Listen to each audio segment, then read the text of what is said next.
Nous allons voir aujourd'hui quelle est la phrase la plus cruelle de manipulation de la part d'une personne qui est perverse narcissique. Et peut-être que vous l'avez entendu, peut-être que cette personne vous a fait ce genre de stratégie diabolique. Alors, cette idée de vidéo me vient du docteur Ramani qui a publié une autre vidéo il y a quelques jours dessus qui était très intéressante.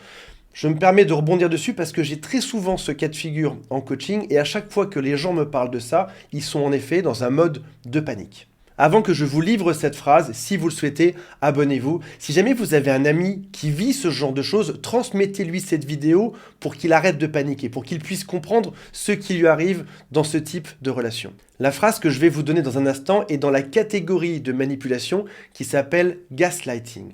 En gros, c'est modifier le passé et te faire croire que tu te trompes. Par exemple, tu es en train de parler de ce qui s'est passé la veille d'une dispute.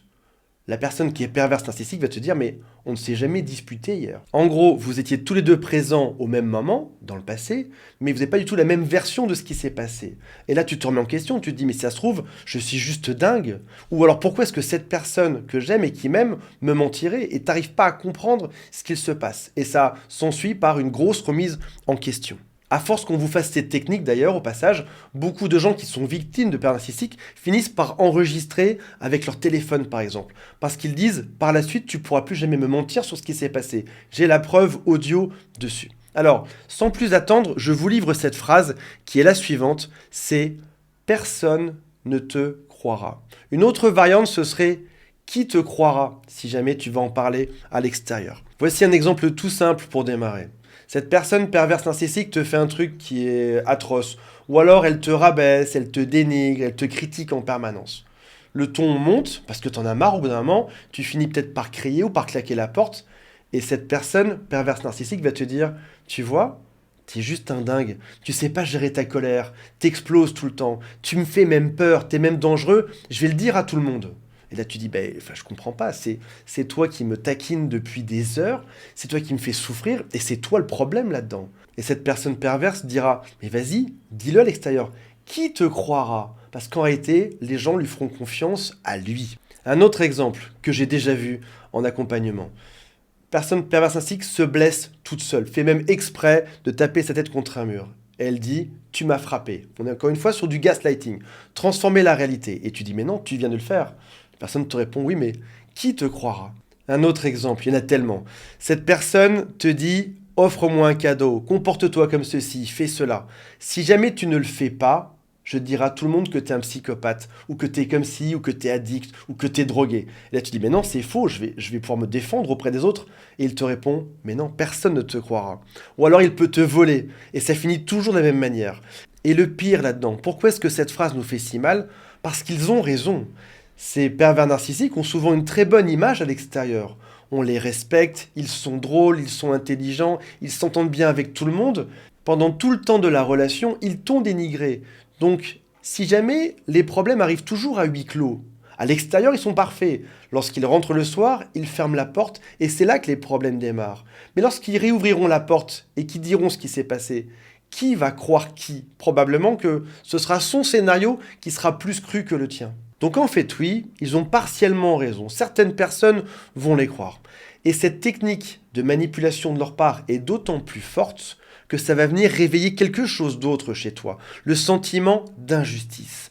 Tu n'as rien fait, tu as été poussé à bout, à la fin, ils t'accusent et c'est de ta faute. Le sentiment d'injustice, pour rappel, c'est ce qui rend fou sur Terre, c'est ce qui crée des guerres, c'est ce qui fait que des peuples sont en guerre. Chacun pense avoir raison, il y a injustice, on démarre une guerre. Et ce sentiment d'injustice sera d'autant plus fort que dans ton profil, c'est compliqué de gérer ça.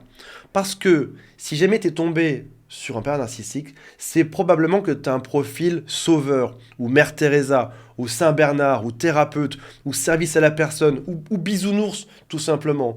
On est des gentils, on veut que ça se passe bien, et là tu arrives sur une personne qui te prête une mauvaise intention, et qui va le dire à tout le monde, et qui te dit en plus, personne ne te croira là-dedans. Donc toi tu étais là pour faire le bien, gentiment, tu as tout donné là-dedans, et tu te retrouves avec l'effet inverse. C'est tellement difficile comme épreuve que temporairement, ça vient ruiner ta structure mentale.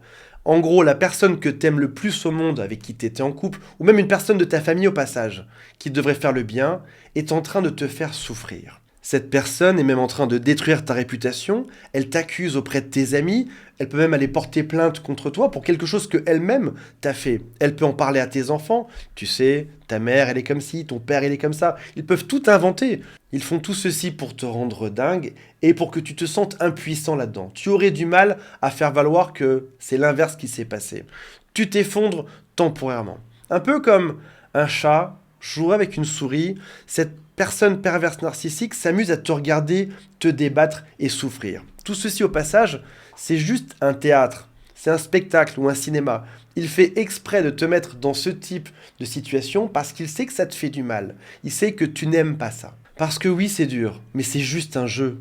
Certains vont y croire, bien sûr, certains amis vont le dire, mais t'as raison, bien évidemment, on te connaît, t'es la bonne personne, c'est l'autre, le monstre. Bien sûr que ça va arriver, mais la majorité n'y croira pas. Donc ça veut dire qu'en gros, il te fait croire que tous tes amis seront contre toi, que la police sera contre toi, que la société sera contre toi. Il est juste en train de te créer un décor de théâtre dans lequel c'est toi l'accusé et t'auras tort, quoi qu'il se passe. Donc, n'essaye pas de te justifier.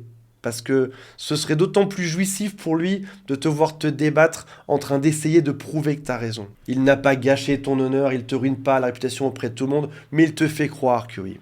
Et puis un jour, il passera à une autre victime et il partira d'un coup. T'as souffert, ça avait l'air extrêmement réel lorsque tu subissais ceci, et puis un jour il est plus là, il n'y a plus rien. T'es devenu trop dur à manipuler, il va faire croire ce même scénario à quelqu'un d'autre sur Terre, et ce sera plus ton problème. Voilà mes amis, j'espère que ça vous a intéressé. Mettez-moi en commentaire si vous l'avez vécu ou pas, et on se retrouve prochainement. Salut à tous, bye.